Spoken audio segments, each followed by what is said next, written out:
Tayo po ay dumalangin para sa pag-aral po natin ang salita ng ating pinakamamahal na Panginoon. Hallelujah, hallelujah. O mapagpala na may Amang Diyos na makapangyarihan sa lahat. Sa pangalan mo, mahal na Panginoon Jesus, unang dalangin ng amin na mahal na Pastor, mahal na Panginoon. Basbasan po Diyos sa mga banal ng aming pag-aaral sa iyong banal salita. Sa apel po ito, buksan po lahat na pangunawa ng aming mga kapatiran. Sa iyong banal salita, sa apel po ito. Ganun din o Diyos, sa ibang lingkod sinang akin.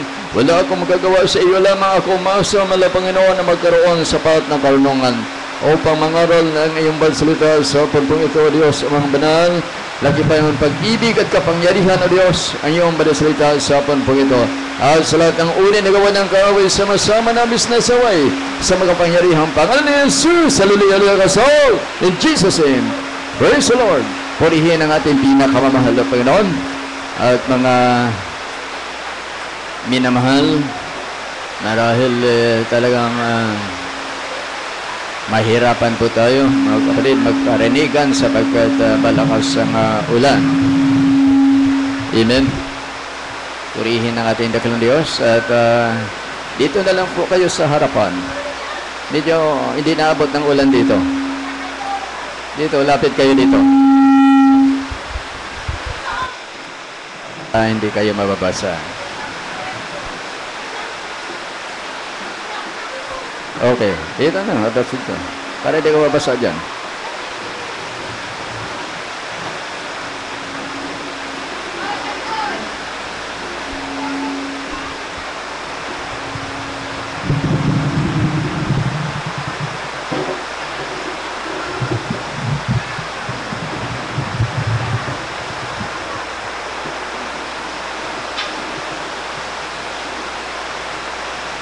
Okay. Dito pa. Kabila. Hindi mati dito. Diba dito? Kabila. Diyan. Nabasa dyan.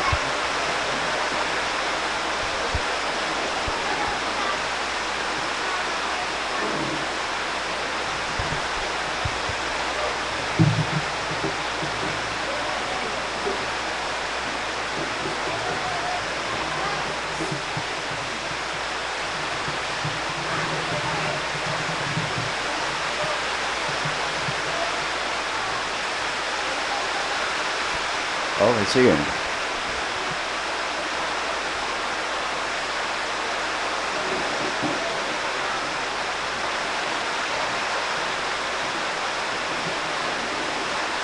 Okay, talagang sumasabay ang ulan.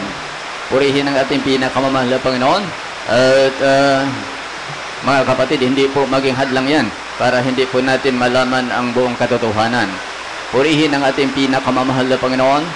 At mga minmahal, talaga pong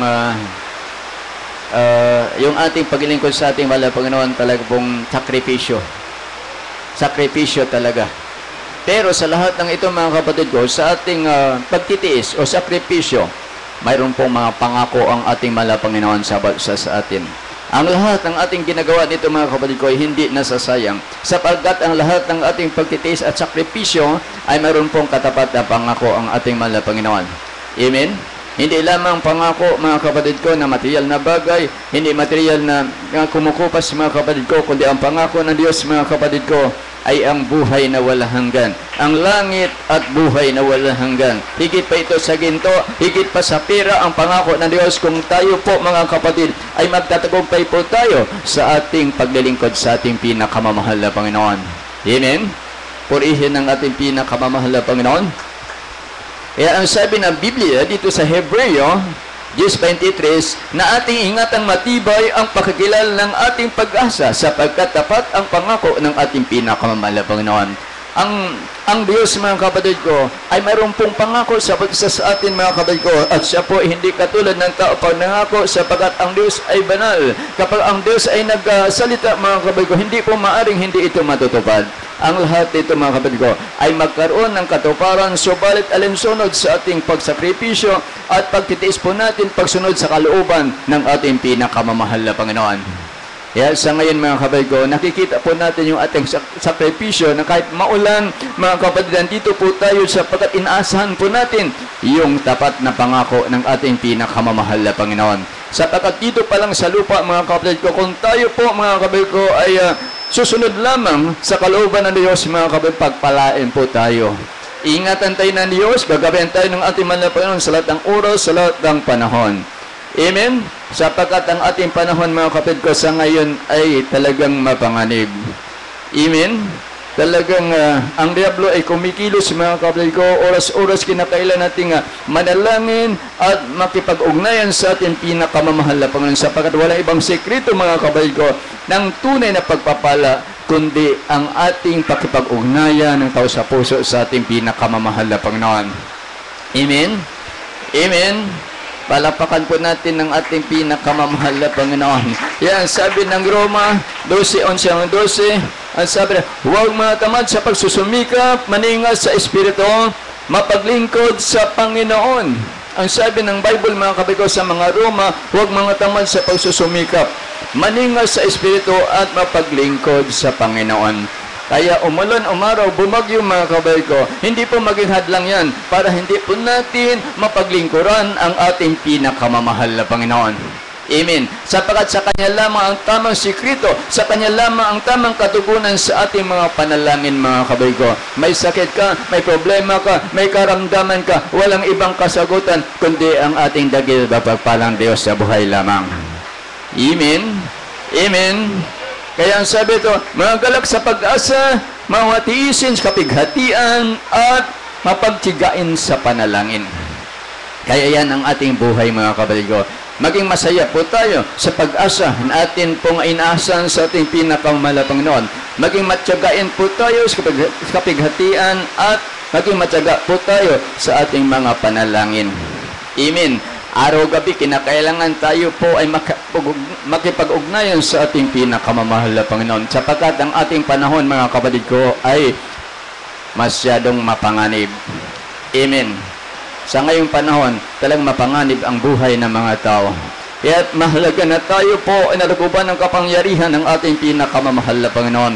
Sapagkat walang ibang bagay na maaaring makatulong sa atin, mga kapatid ko, kundi ang ating dakilang Diyos lamang. Amen. Amen. Purihin ang ating pinakamamahal na Panginoon. Kaya, mga kapatid ko, napakapalad po natin sapagkat tayo po ay napabilang sa banal na ministeryo pong ito na punong-puno ng pangako ng ating pinakamamahal na Panginoon sa lahat ng mga masunurin sa pagtupad o sa pagsunod po natin sa malagang utos ng ating pinakamamahal na Panginoon. Dito pa lang sa lupa, pagpalain na tayo ng ating dakilang Diyos. Higit sa lahat, mga kapatid ko, ang buhay na walang hanggan na ipinangako ng ating pinakamamahal na Panginoon sa isa sa atin. Amen? Bakit nasabi na dito pa lang sa lupa, pagpalain pa lang tayo? Karamdaman natin pag tayo naglingkod ang tao sa puso sa gagaling, libre, walang bayad. Amen. Magbabago pa ang buhay mo, plus magkaroon ka pa ng kagalakan at kapayapaan sa puso at isipan, mga kapatid ko. Amen. At hindi ka pa malagay sa alangan iyong buhay, kundi bagkus lagi kang panatag sapagkat ikaw nalukuban na kapangyarihan ng ating dakilang Diyos na buhay. Ang ating buhay, mga kapatid ko, bilang mga mananampalataya, ay kakaiba sa buhay ng ating mga kababayan na hindi naglilingkod sa ating pinakamamahal na Panginoon. Amen? Ang ating mga kababayan, mga kapatid ko, na wala sa kapangyarihan ng ating Diyos, hindi sila nakakasiguro. Ha? Samantalang tayo, panatag na panatag tayo. Anumang ma-encounter po natin, anumang makakaharap po natin, mga problema, panganib, bagyo, umulan, lindol, mga kabay ko, exempted po tayo, sapagkat na rin ang Diyos laging nag-iingat sa bawat isa sa atin. Amen? Amen? Ang sabi ng Bible, kinakailangan maging matyaga po tayo sa panalangin, maging mataisin po tayo, sapagkat yan ang ating buhay, habang tayo po ay narito, habang tayo naghihintay sa muling pagpaparito ng ating dakilang Diyos, ay kinakailangan nating laging manalangin. Amen. Araw-gabi tayo po ay makipag-ugnayan sa ating pinakamamahal na Panginoon. Araw-gabi kinakailangan tayo manalangin sa ating dakilang Diyos. Kinakailangan magpuri tayo sa ating mahal na Panginoon. Magpasalamat tayo sa ating dakilang Diyos na buhay. Amen. Yan sabi ng awit 1:1 hanggang 2. Ang sabi rito sa mga awit 1:1 hanggang 2, mapalad ang tao na hindi lumalakad sa payo ng masama. Mapalad ang tao na hindi lumalakad sa payo ng masama, ni tumayo man sa daan ng mga makasalanan, ni umupo man sa upuan ng mga manlilibak. Kaya nga mga kapatid, ang ating buhay bilang mga lingkod ng Diyos, kakaiba ang ating buhay kung ikumpara po natin sa buhay makasanglibutan. Amen. Amen. Dahil tayo mga kapatid ko ay nagiging banal ng ating dakilang Diyos. Kaya hindi maaari tayo makihalubilo sa mga sanglibutan. Dahil kung anong gawain noon mga kapatid ko, maaring ikaw maging ganun ka na rin pagdating ng araw. Amen. So hindi silang dapat natin pakisamahan, kundi tayo ang dapat nilang pakasamahan sapagkat tayo ang magdadala sa kanila sa kabutihan. Amen. Tayo magdadala sa kanila sa kabutihan, mapabuti ang kanilang buhay at hindi natin sila madadala sa kasamaan. Amen.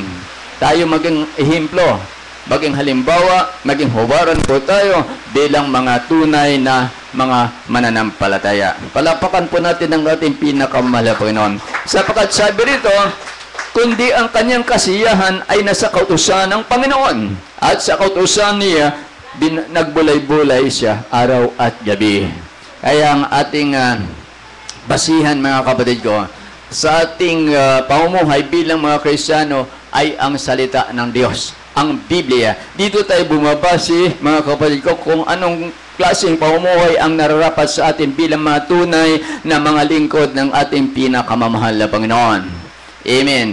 Hindi yung ating sariling kaparaanan ang dapat masunod mga kapatid ko, sapagkat kung ang ating sariling kaparaanan ang masunod mga kapatid ko, mapapahamak po tayo. Sapagkat ang sabi ng Biblia, may mga daan na tila matuwid sa isang tao, ngunit ang dulo noon ay kapahamakan lamang. So mga kapatid ko, tayo, wala po tayo ibang inaasahan kundi ang salita ng Diyos, ang Biblia. Dito natin binabase ang ating pamumuhay bilang mga tunay na mga Kristiyano. Amen. Amen. Palapakan po natin na malakas ang ating pinakamamahal na Panginoon. Sa pagsabi ng Biblia, mga kapatid, kung tayo po ay nasa kapangyarihan ng ating pinakamamahal na Panginoon, kailanman hindi na tayo maaagaw ng kaaway. Bakit? Bakit sinabi ng Biblia na hindi tayo maaagaw ng kaaway? Sapagkat tayo po ay pag-aari na ng ating pinakamamahal na Panginoon. Exempted tayo sa panganib, exempted sa mga karamdaman, sa mga problema, sapagkat tayo po, kasama natin ang ating dakilang Diyos saan man tayo po maroon. Saan man tayo pumunta mga kabaygo, lagi nating kasama at kakampi ang ating mahal na Panginoon. Amen? Amen? Sabi ng Juan 10:28, ang sabi rito ng Biblia, at sila'y bibigyan ko ng walang hanggang buhay, at kailanman ay hindi sila malilipol at hindi sila aagawin ng sinuman sa aking kamay. Yan ang kagandahan na mga naglilingkod sa ating pinakamamahal na Panginoon. Nakakasiguro tayo sa ating kaligtasan. Nakakasiguro po tayo na tayo hindi malagay sa alanganing pamumuhay. Nakakasiguro po tayo na pag dumating sa atin ang panganib mga kapatid ko, mayroong Diyos na mag-iingat sa atin. Mayroong Diyos na tutulong sa atin. At kahit kailan, hindi tayo pababayaan ng ating dakilang Diyos. Yan ang kanyang mga pangako sa mga sumusunod sa Kanya, sa mga naglilingkod sa ating pinakamamahal na Panginoon, sa mga natatakot sa ating dakilang mapagpalang Diyos na buhay. Amen? Palakpakan muna natin ang ating pinakamamahal na Panginoon. Alam po niyo mga kapatid, ang magandang ehemplo, magandang halimbawa mga kapatid ko, si Apostol Pablo. Bakit sabi ni Apostol Pablo, ang sabi sa kanyang salita mga kapatid ko, mas pinili pa niya na siya'y tampalasanin na kasama ng buong bayan kaysa magtamo siya ng nagsisikupas na kaligayahan. Amen. Hindi niya tinitingnan yung mga material na bagay bilang mananampalataya, hindi niya tinitingnan yung kayamanan o ng pera o anumang bagay, kundi ang kanya tinitingnan yung pangako ng Diyos. Amen? Yung pangako ng Diyos na walang katapusan, walang pagkukupas at walang pagkasira. Ano po ito mga kapatid? Ang buhay na walang hanggan. Ang langit at buhay na walang hanggan na inilaan ng ating pinakamamahal na Panginoon sa mga sumusunod, sa mga tumutupad, sa pinag-uutos ng ating pinakamamahal na Panginoon. Amen? Hanggat maaari mga kapatid, tayo pong lahat, ayaw ng Diyos at tayo po ay mapahamak, ayaw ng Diyos at tayo malagay sa alanganin, kundi nais ang ating pinakamamahal na Panginoon. Lahat po tayo ay sama-sama magmana ng buhay na walang hanggan sa langit pagdating ng araw. Amen? Amen? Purihin ang ating pinakamamahal na Panginoon. Kaya ang sabi ng Hebreo 11:25, ang sabi rito hanggang 26, ang sabi rito, ni Apostol Pablo sa kanyang sulat na pinili pa ang saitang palasanin na kasama ng bayan ng Diyos kaysa magtamo ng nagsisigupas na kaligayahan sa pagkakasala. Amen? Kasi alam ni Pablo, pag ang tao ay makasalanan, mga kabay ko, gumagawa ng kasamaan, walang ibang pupuntahan yan, kundi ang kapamakan. Amen? Kapamakan ang pagdurusa na walang hanggan, na kung saan walang iba kung tatawagin, yung dagat-dagatang apoy, yung impyerno habang panahon, pahirapan at pahirapan karoon sa apoy at asopre, pag ikaw ay nahatulan. Kaya ang tao, habang naririto, habang siya'y may buhay, habang malakas at malusog, binibigyan siya ng pagkakataon ng ating pinakamamahal na Panginoon na makapagsisi sa kanyang nagawang kasalanan. At kahit gaano man kabigat, gaano man kalaki ang nagawang kasalanan ng isang tao, bukas palad ang Diyos at siya'y tanggapin kung siya'y totoong nagsisisi. Amen. Yan ang kanyang mga pangako. Hindi tayo mabibigo ng ating pinakamamahal na Panginoon kung tayo susunod lamang, kung tayo tutupad lamang sa mga pinag-uutos ng ating pinakamamahal na Panginoon. Ay sabi sa Hebreo 11:26, ang sabi dito, na inaring malaking kayamanan ang kadustaan ni Kristo kaysa mga kayamanan ng Ehipto, sapagkat ang kanyang tinitigan ay ang gantimpalang kabayaran. Amen? Amen? Hindi niya tinitingnan yung kayamanan ng Ehipto. Kung tutusin si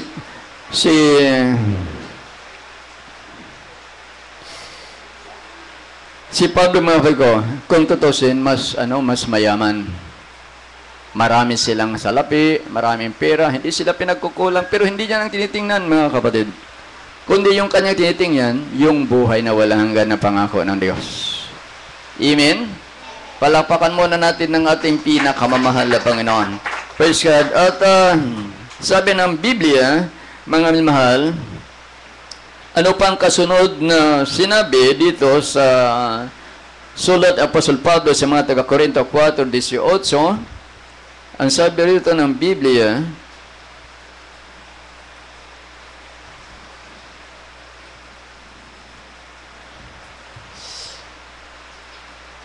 sinabi rito sa 2 Korinto 4:18, samantalang kami ay nagsitingin hindi sa mga bagay na nakikita, kundi sa mga bagay na hindi nakikita, sapagkat ang mga bagay na nakikita ay may katapusan. Datapwat ang mga bagay na hindi nakikita ay walang hanggan.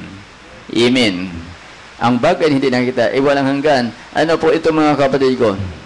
Kung tayo pinagpapala dito sa lupa,